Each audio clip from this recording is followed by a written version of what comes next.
Welcome ulit dito sa ating travel and gusto nyo bang magpahinga? Halika kayo dito, samahan nyo ako. Sobrang ganda dito, sobrang relax magpahinga. Nakikita nyo dyan? White sand, mangroves.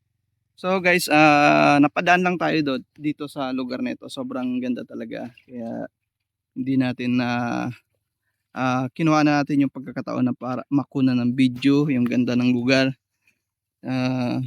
White sand siya pero yun nga lang dito ay mangroves sa may dagat. Pero paglabas mo ng mangrove, sobrang ganda maligo doon, guys.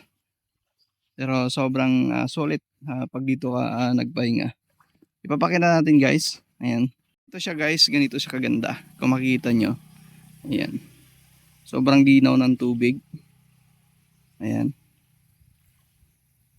Kitang-kita mo yung mga ugat-ugat ng mangroves, no?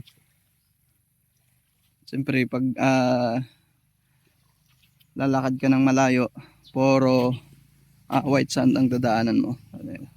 Hanggang doon sa unahan. Pero pagdating doon sa unahan, may mga private resort or beach na dyan. Hanggang dito lang tayo sa free. Tulad doon, guys, kung makikita nyo doon, meron yun dyan.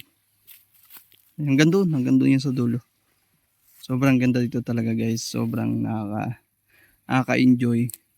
Pag gusto magpahinga, talagang makakapagpahinga ka ng maayos. Sobrang ganda ng tanawin.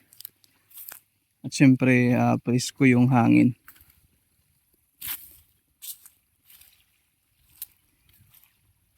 At makikita nyo, guys, yung bulaklak ng bakhaw or mangroves. Ang ganda, di ba?